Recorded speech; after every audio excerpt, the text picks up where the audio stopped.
Evangelio según San Lucas.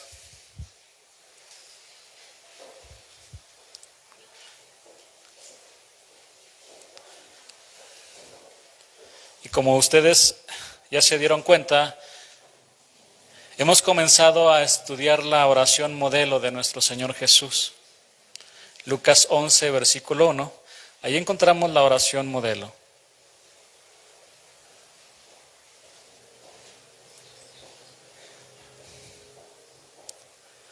Lucas 11, versículo 1 dice: aconteció que estaba Jesús orando en un lugar, y cuando terminó, uno de sus discípulos dijo: Señor, enséñanos a orar como también Juan enseñó a sus discípulos.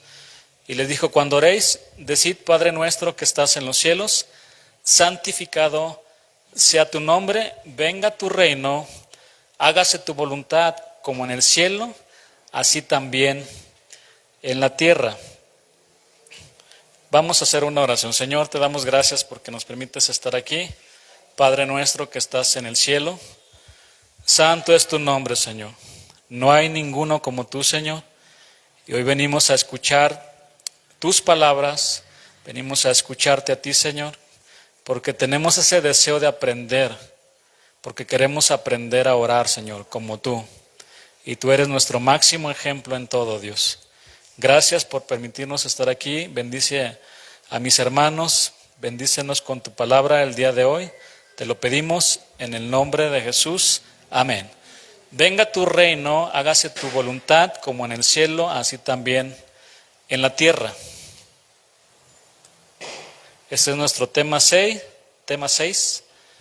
y le he titulado: Señor, que venga tu reino y se haga tu voluntad. Bien, hermanos, después de acercarnos con mucho respeto a nuestro Dios, a nuestro Padre, que está donde en los cielos, nosotros estamos en la tierra. Eso significa que Él está por encima de todo y de todos, y que Él merece nuestra reverencia, nuestro respeto, nuestra alabanza, nuestra adoración, nuestro reconocimiento, porque Él es Dios. Después de que nos hemos acercado a Él con mucho respeto y de santificar su nombre, el Señor Jesús nos enseña que en nuestra oración digamos: venga tu reino y que se haga tu voluntad. ¿Qué significa cuando nosotros oramos a Dios, venga tu reino? Antes de contestar esta pregunta es necesario formular otra. ¿Qué significa el reino de Dios? En Hechos 1:3, por ejemplo, dice la Escritura que después de que el Señor resucitó, se presentó vivo, con muchas pruebas indubitables, dice la Escritura, ante sus discípulos, y les empezó a hablar acerca del reino de Dios. Ahora, recordemos que Dios les había dicho a sus discípulos que no se fueran de Jerusalén hasta que recibieran la promesa del Padre. Hechos 1:3 dice: a quienes también, después de haber padecido, se presentó vivo, con muchas pruebas indubitables, apareciéndoseles durante 40 días y hablándoles acerca del reino de Dios. Bien, el Señor estaba capacitando a sus discípulos con el mensaje correcto, y Jesús les habló por 40 días sobre el reino de Dios. Y en la palabra del Señor tenemos varias parábolas que Él usó referentes al reino de Dios o al reino de los cielos.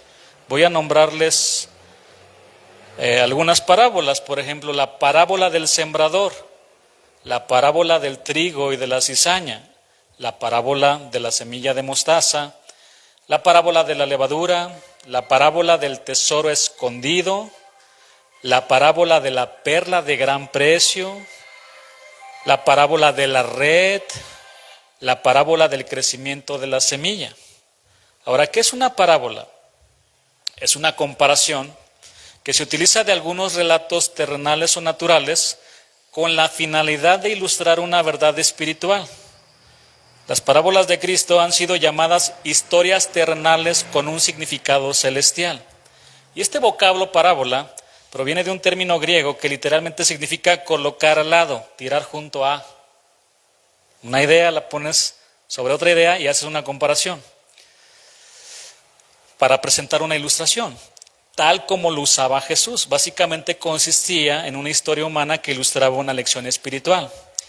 Y miren, Jesús, el maestro de maestros, nadie como Él, Él sacaba sus ilustraciones de la vida cotidiana y su forma era muy peculiar de hablar, era muy sencilla, que hasta un niño lo podía entender. Desde alguien con un intelecto muy elevado hasta una persona como un niño podía entender al Señor Jesús. Y es difícil. Eso es difícil, por ejemplo, para nosotros que enseñamos la palabra, porque tenemos una audiencia con personas diferentes. Entonces, algunos podrán entender unas cosas, otros no, y tenemos nosotros que enseñar de tal manera como el Señor Jesús para que todos entiendan el mensaje. Pero bueno, nadie como Él, nadie como el Señor. Hoy, después de 2000 años, sus parábolas no han perdido su frescura y siguen impactando los corazones. ¡Qué maravilla! Además, las parábolas involucraban al oyente, obligándole a pensar por sí mismo y a posicionarse frente a lo que estaba escuchando para que tomara una decisión. Por ejemplo, la parábola del sembrador nos obliga a preguntarnos qué tipo de tierra somos, de cuál tierra es. El sembrador salió a sembrar y cayó sobre el camino, sobre los pedregales. Y bueno, entonces empezamos a captar el mensaje y nos obliga a preguntarnos de qué tipo de tierra somos. Hermanos, Jesús utilizó las parábolas previamente mencionadas para mostrar la verdad espiritual del reino de Dios. Señor, venga tu reino, para mostrar la verdad espiritual del reino de los cielos. Todas estas parábolas tienen que ver con el mensaje del Evangelio, el mensaje de la salvación. Ahora vaya conmigo al libro de Marcos para reforzar este punto. Marcos 1:14 y versículo 15.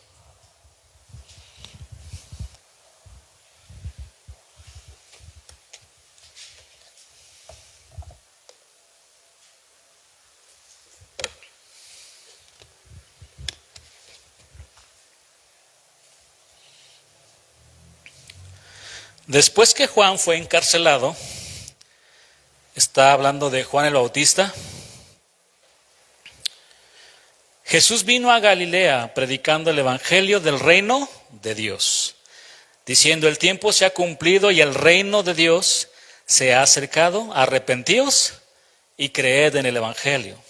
El profeta Juan el Bautista había sido encarcelado por Herodes debido a que él lo estaba reprendiendo duramente porque había tomado a Herodías, la mujer de su hermano. Finalmente esta mujer le pidió a Herodes que encarcelara a Juan para después matarlo. Conocemos la historia también. Ahora, sin duda, Juan terminó pagando un precio muy alto, muy elevado por su fidelidad a Dios y al Evangelio. Y este es el telón de fondo que Marcos coloca para el comienzo de la obra de Jesús. Ahora es el Rey de Reyes quien continúa la proclamación del reino de Dios, la proclamación del Evangelio. A pesar de que habían logrado silenciar al profeta Juan y pensaron que ya había terminado todo, estaban muy equivocados porque venía uno más grande, uno más poderoso que Juan para proclamar el reino de Dios. Vino predicando el Evangelio del reino de Dios. Bien, estas buenas noticias que predicaba nuestro Señor Jesús y Juan se relacionaban con el reino de Dios, con la venida del reino de Dios. Para empezar su anuncio, nos deja claro que Dios está dispuesto a establecer su reino en los corazones de los pecadores que se arrepienten. El tiempo se ha cumplido, el reino de Dios se ha acercado. Aquel momento que Dios había ordenado desde la eternidad había llegado. El mismo rey empezaba a cumplir su misión y se hallaba ya en medio de su pueblo. Dentro de poco tiempo, la obra de la cruz y el triunfo de la resurrección habían de poner el fundamento del nuevo reino de bendición y paz. Arrepentíos y creed, dicen estos versículos. Esta doble exhortación, arrepentíos y creed, señala la responsabilidad de los hombres. Los hombres tienen la oportunidad de entrar en el reino si confiesan sus pecados y depositan toda su confianza ¿en quién? En Jesús. Mis hermanos, Dios ha establecido su reino espiritual sobre todos aquellos que lo han recibido donde en su corazón. y lo hace por medio de su palabra y de Cristo. Venga tu reino. En nuestra oración, todos debemos desear que Dios siga estableciendo su gobierno, su reino en el corazón de ¿quiénes?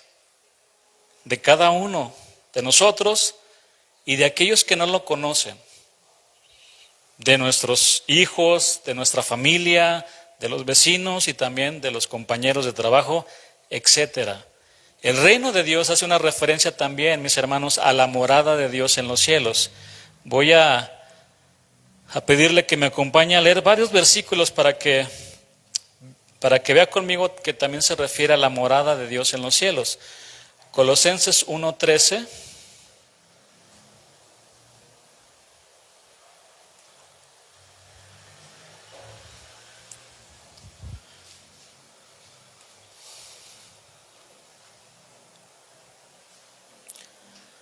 Dice así la palabra, el cual nos ha librado de la potestad de las tinieblas y trasladado al reino, a la morada, donde está el Señor, de su amado Hijo. Por ejemplo, si me acompaña a la primera carta de los Corintios, capítulo 6, versículo 9, vamos a leer hasta el versículo 10.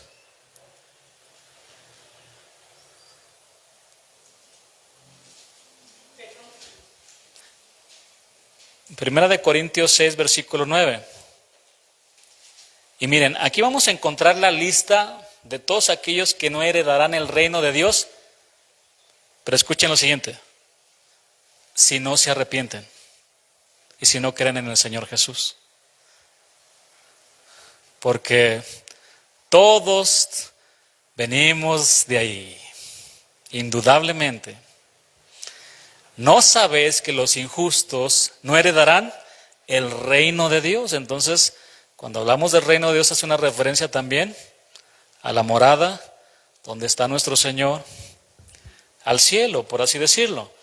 ¿No sabéis que los injustos no heredarán el reino de Dios? No erréis, ni los fornicarios, ni los idólatras, ni los adúlteros, ni los afeminados, ni los que se echan con varones, ni los ladrones, ni los ávaros, ni los borrachos, ni los maldicientes, ni los estafadores heredarán el reino de Dios.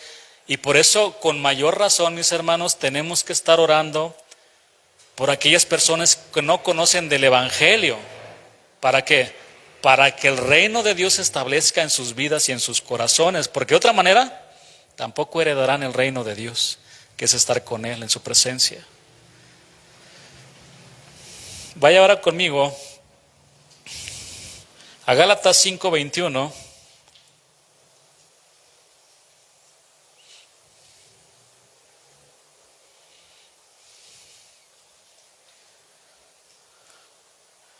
Dice así la palabra: envidias, homicidios, borracheras, orgías y cosas semejantes. ¿Cuáles son esas cosas semejantes? Incluyen muchas cosas. ¿Dónde dice que no debo de drogarme, pastor? ¿Dónde dice que no tengo que hacer? Y cosas semejantes. Están implícitas muchas cosas. Cosas semejantes a estas, acerca de las cuales os amonesto, como ya os lo he dicho antes, que los que practican tales cosas, ¿qué dice la Escritura? No es no, pero tenemos que ver toda la palabra, hermanos. Ya vimos que el mensaje del Señor Jesús incluía, para establecer el reino de Dios en el corazón del hombre, arrepiéntanse y crean en el Evangelio. Si una persona que anda en esto se arrepiente, por supuesto que va a heredar el reino de Dios, genuinamente. Pero esa vida tiene que mostrar con sus hechos que ha sido transformada, que ya no es la misma persona de antes. Pero si sigue haciendo lo mismo, sigue practicando tales cosas, no heredará el reino de Dios. Solo tuvo un remordimiento, no tuvo un arrepentimiento genuino. Juan 3:5 dice: respondió Jesús, aquí está hablando con Nicodemo: de cierto te digo, que el que no naciere de agua y del Espíritu, no puede entrar, ¿dónde? En el reino de Dios. Venga tu reino. Estamos pidiendo en oración a nuestro amado Dios, a nuestro Padre que está en los cielos, que establezca su reino en el corazón de aquellos que no lo conocen. Amén. Y que también, de cierta manera, queremos que esa persona en la que se establece el reino de Dios, estamos pidiendo también y en oración delante de nuestro Señor, que hereden el reino de Dios como nosotros. Porque de otra manera, dice aquí, Jesús no pueden entrar en el reino de Dios. Entonces también el reino de Dios hace una referencia a la morada que está en los cielos. Así que cuando oramos a Dios venga tu reino, lo que estamos diciendo es que Dios gobierne sobre todos, que los hombres sean trasladados del reino de las tinieblas al reino de la luz, y para eso es necesario que Dios establezca su reino, su gobierno en el corazón del hombre. Ezequiel 36, 26 y versículo 27 son versículos muy conocidos, pero que vamos a leer el día de hoy también. Os daré corazón nuevo. Ezequiel 36, versículo 26 y 27. Os daré corazón nuevo y pondré espíritu nuevo dentro de vosotros y quitaré de vuestra carne el corazón de piedra y os daré un corazón de carne y pondré dentro de vosotros mi espíritu y haré que andéis en mis estatutos y guardéis mis preceptos y los pongáis por obra. Es decir, mis hermanos, una vez que Dios establece su reino en nuestros corazones, ahora es que podemos decirle que se haga tu voluntad, que se haga tu voluntad. De otra manera no. Una persona que no conoce a Dios, que no ha sido regenerado por el poder del Espíritu Santo, anda haciendo su voluntad, no la de Dios. Ahora nosotros hemos llegado a nuestro Señor y podemos decirle como el Señor Jesús en el huerto de Getsemaní 3 veces, que se haga tu voluntad y no la mía. ¿No? Y vaya, para el Señor Jesús fue una lucha muy difícil porque Él sabía que en algún momento el Padre lo iba a dejar, lo iba a abandonar. Y por eso Él gritó, Él clamó desde la cruz, Elohí, Elohí, lama sabactani. Dios mío, ¿por qué me has desamparado? Jesús quiere que oremos, hágase tu voluntad como en el cielo, así también en la tierra. Y mis hermanos, en el cielo, lo he repetido, hay respeto, hay adoración, hay alabanzas y obediencia a Dios. Así que cuando oramos, hágase tu voluntad, estamos manifestando nuestro anhelo de respetar, de adorar, de alabar y de obedecer a Dios. Estamos en sintonía con la misma creación angelical. Repito, el Señor Jesús en el huerto de Getsemaní oró 3 veces al Padre diciendo que se haga tu voluntad. Él fue obediente hasta la muerte y muerte de cruz. Y la palabra voluntad denota lo que Dios quiere.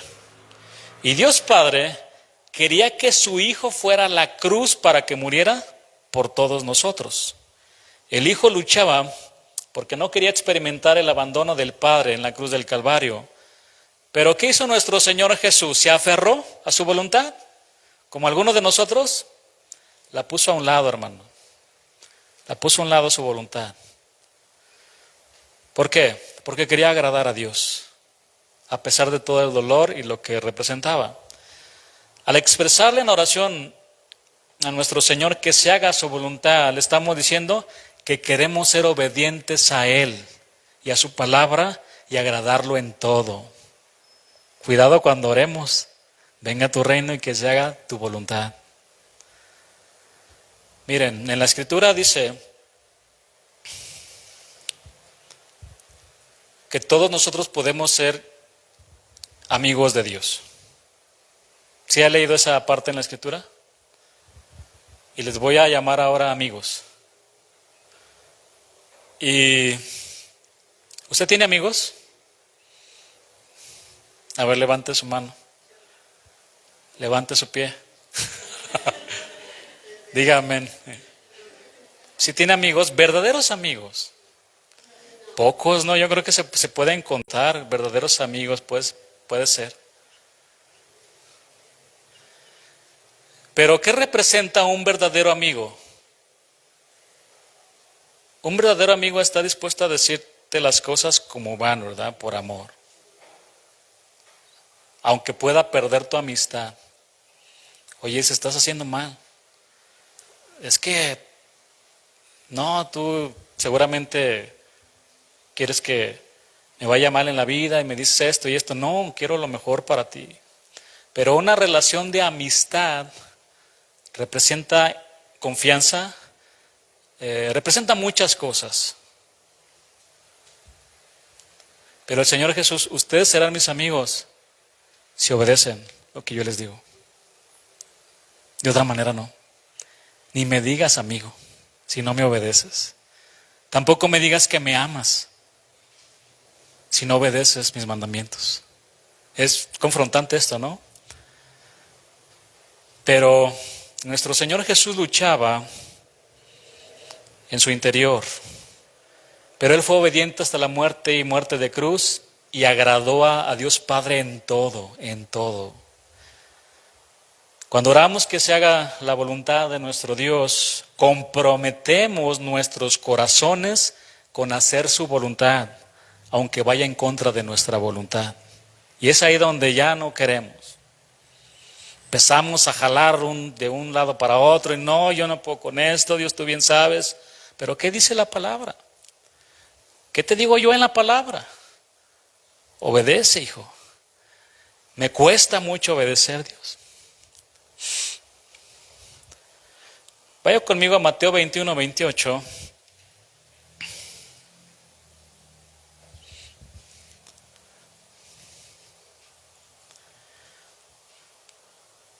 Dice así la palabra.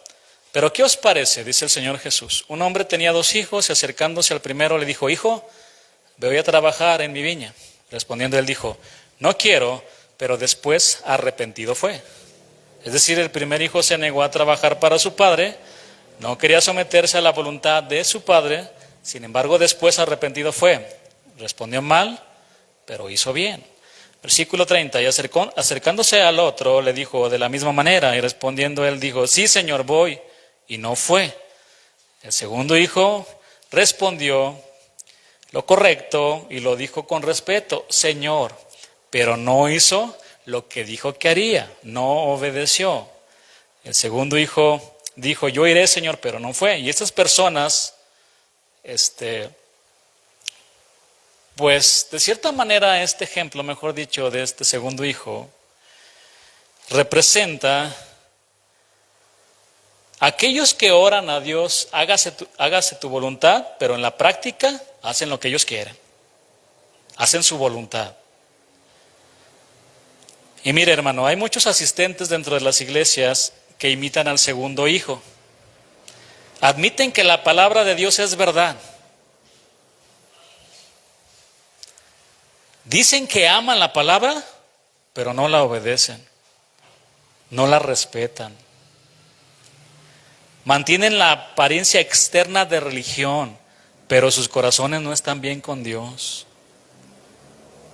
Parece que caminan con Dios, pero no caminan. Piensan que las palabras y las promesas son suficientes, pero no es así. Porque Mateo 12:50 dice, porque todo aquel que hace la voluntad de mi Padre que está en los cielos, ese es mi hermano y hermana y madre.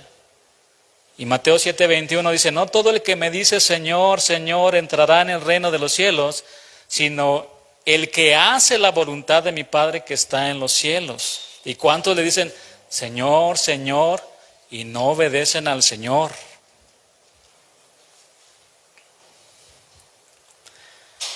Bueno, siguiendo aquí, en Mateo 21:31, hace una pregunta el Señor Jesús a los religiosos. ¿Cuál de los dos hizo la voluntad de su padre? Dijeron ellos, el primero, que le dijo al padre, no voy a ir, pero arrepentido fue. Jesús les dijo, de cierto os digo que los publicanos y las rameras van delante de vosotros al reino de Dios. Mis hermanos, nuestra oración debe de ser congruente con nuestra vida de obediencia a Dios. Ya se dio cuenta que cuando vamos con el Señor y le decimos que se haga tu voluntad, le estamos diciendo que estamos dispuestos a hacer todo lo que Él quiera, todo. Y todo lo que Él quiera está desde el Génesis hasta el Apocalipsis. Ahí va a encontrar la voluntad de Dios, la cual es una voluntad agradable y perfecta. Y déjeme decirle algo más. Nos conviene, hermanos, nos conviene hacer la voluntad de Dios, a caminar en obediencia.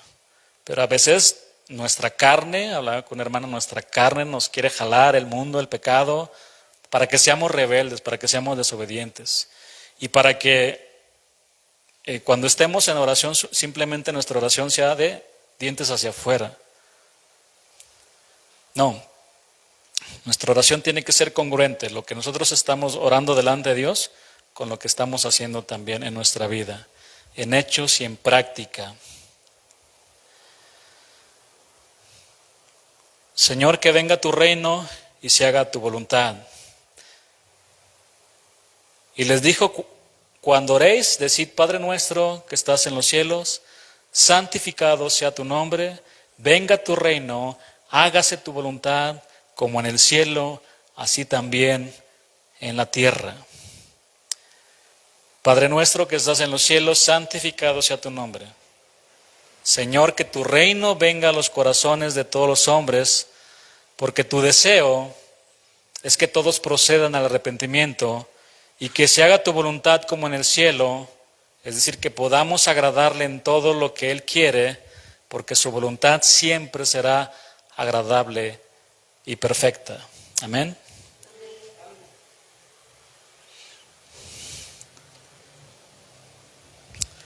Vamos a preparar nuestra vida para orar al Señor. Acompáñeme, levántese, por favor.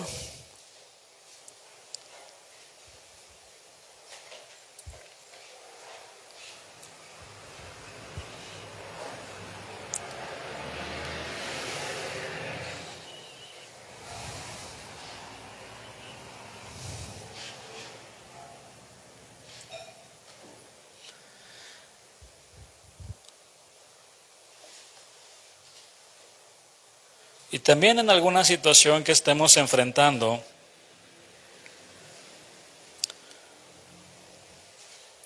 tenemos que pedirle al Señor que siempre se haga su voluntad. Y a veces el Señor va a guardar silencio, va a callar. A veces va a responder de inmediato, a veces va a tomarse el tiempo. Pero dentro de todo eso nosotros anhelamos que se haga su voluntad, por encima de todo. Ese debe de ser nuestro deseo. Seguir los pasos de nuestro Señor Jesús, que dijo que se haga lo que tú quieres y no lo que yo quiero. Que se haga tu voluntad, Dios. Vamos a orar. Señor, te damos gracias por tu palabra, te damos la gloria, la honra, toda la alabanza a ti, Señor. Reconocemos que tú eres nuestro Padre, quien nos cuida, quien nos guarda, quien nos protege, y que estamos en tus manos, Señor. Te agradecemos porque nos permites estar aquí como iglesia orando unos por otros. Y Señor, aquí está nuestra vida, Dios. Queremos ponerla delante de ti.